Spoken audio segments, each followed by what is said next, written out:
आपने कहाँ गए थे? परिवार की झांसी रानी थी। गरीब में फोन नहीं उठाया, लास्ट टाइम भी नहीं देख पाई। नमस्कार, आप देख रहे हैं यंग भारत न्यूज और मैं हूं आपके साथ ज्योति यादव। अहमदाबाद में हुए एयर इंडिया के विमान हादसे के बाद विचलित करने वाला मंजर सामने आ रहा है। अहमदाबाद के मेघानी नगर में हुए इस हादसे में अब तक 265 लोगों के शव अहमदाबाद के सिविल अस्पताल पहुंचाए जा चुके हैं।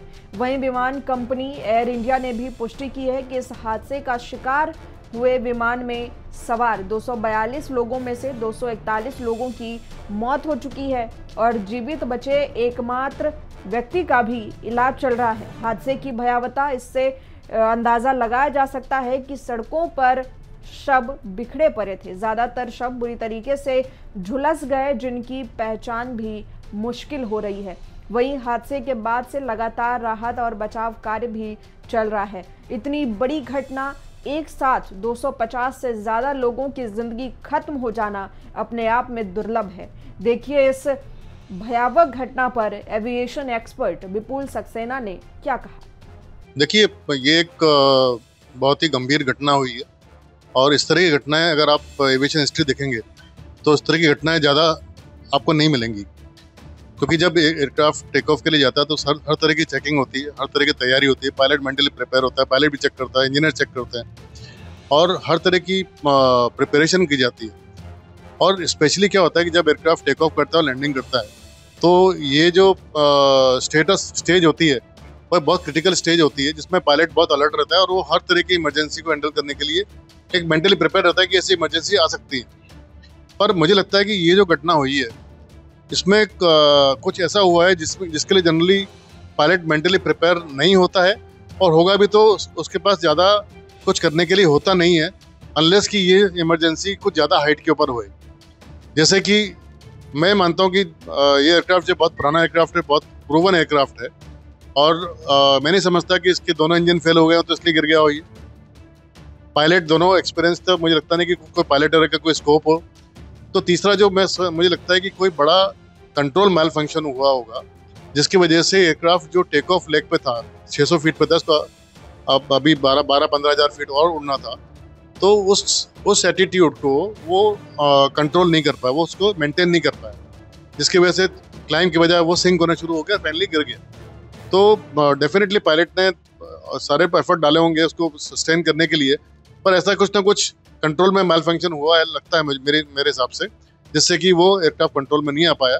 और चूंकि एयरक्राफ्ट टेक ऑफ किया है और इतनी लंबी फ्लाइट के लिए जाता है, एयरक्राफ्ट में पूरा फ्यूल था, उस वजह से ही हादसा और बड़ा हो गया, क्योंकि इतना ज़्यादा फ्यूल एयरक्राफ्ट में और क्रैश हो जाए और आग लग जाए तो उस बात को और ज़्यादा गंभीर कर देता। इस बीच ये भी सामने आया कि हादसे के कारण घटनास्थल का तापमान इतना ज़्यादा बढ़ गया है कि बचाव कार्य बेहद कठिन हो रहा है। विस्फोट के बाद दुर्घटनाग्रस्त विमान के आसपास का तापमान 1000 डिग्री सेल्सियस पर पहुंच जाने के कारण बचाव कार्य काफ़ी मुश्किल आ रही है। अधिकारियों ने बताया कि घटनास्थल पर ताप इतना बढ़ गया है कि यहाँ तक कि जानवरों और पक्षियों तक को भागने का मौका नहीं मिला और सभी जलकर खाक हो गए। लास्ट सिचुएशन सर अभी तो नॉर्मल है। बाहर जितने मलबे में लोग जल गए थे बाकी सब निकल गए हैं सर। सर बाहर अभी कोई माने नहीं है, बाहर तो पूरा खोज सर्चिंग कल से ही चल रहा था, तो बाहर से पूरे निकल गए हैं।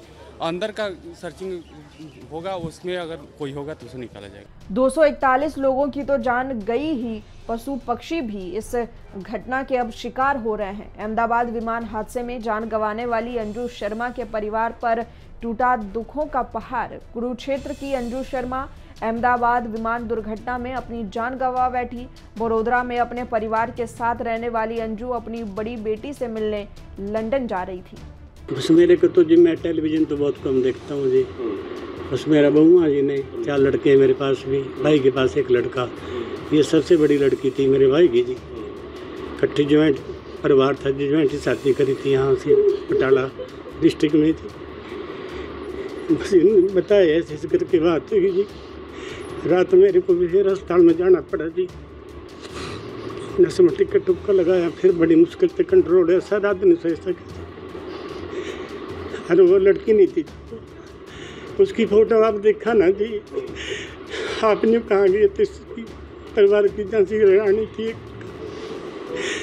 मैंने ग्रुप वीडियो, हमारा भाई बहनों का ग्रुप है, उस पर कॉल करी तो मेरी एक सिस्टर ने फ़ोन उठा के उनसे बात करी। फिर उसके बाद उन्होंने मेरे को कॉल करी, मैं फ़ोन नहीं उठाया, मैं लास्ट टाइम भी नहीं देख पाई। वहीं गुजरात के पूर्व मुख्यमंत्री विजय रूपानी की पत्नी अंजलि रूपानी अहमदाबाद एयरपोर्ट पहुंची। राज्य के गृह मंत्री हर्ष संघवी ने उनका स्वागत किया। पूर्व मुख्यमंत्री विजय रूपानी की दुखद मृत्यु इसी एयर इंडिया के विमान दुर्घटना में हो गई। एयर इंडिया की फ्लाइट AI-171 हादसे के एक चश्मदीद ने बताया कि जब उन्होंने आसमान में काले धुएं के बादल देखे तो उन्हें शक हुआ कि कहीं आग तो नहीं लग गई। करीब 15 मिनट बाद उन्हें पता चला कि एयर इंडिया की एक फ्लाइट क्रैश हो गई। उस विमान में 242 लोग सवार थे और किसी के बचने की उम्मीद नहीं थी। हादसे के बाद पुलिस तुरंत इलाके को सील कर दी। वहीं दूसरे चश्मदीद ने कहा कि घटना वाले क्षेत्र में चारों ओर आग लग गई थी। पुलिस और बचाव दल पहुंच चुके थे। पुलिस और दमकल विभाग 5 मिनट के भीतर ही घटनास्थल पर पहुंच गई थी। नहीं, उसमें तो क्या हुआ, जैसे ही 2 बजे के आसपास, मैं यहाँ से 3-4 किलोमीटर दूर रहता हूँ, तो आसमान में ऐसे काले काले बादल ऐसे देखने लगे। तो हम एक दूसरे से पूछने लगे कहीं आग वाग लगी होगी ऐसा। तो ऑल ऑफ सडन फिर 15 मिनट के बाद भी हमको न्यूज़ मिला कि प्लेन क्रैश एयर इंडिया का हो गया है और उसमें कुछ 242 पैसेंजर थे, सबका किसी का बचना मुश्किल है, ऐसा हमको पता चला।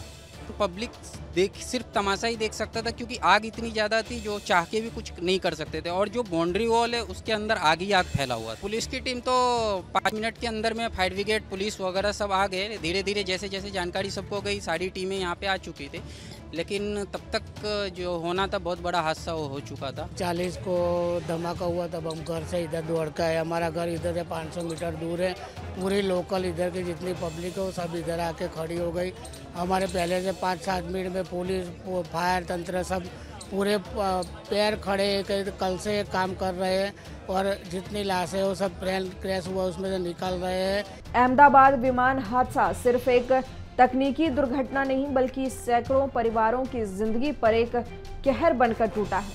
हर शब्द एक कहानी है, हर आंसू एक अधूरी उम्मीद। सरकार ने जांच के आदेश दिए हैं, लेकिन जिन परिवारों ने अपनों को खोया उनके लिए जवाबों से ज्यादा जरूरी है न्याय और संवेदना। हमारी यही प्रार्थना है कि घायल जल्द स्वस्थ हों और दिवंगत आत्माओं को शांति मिले। ऐसी त्रासदी फिर कभी ना हो, यही आज पूरे देश की सामूहिक प्रार्थना है।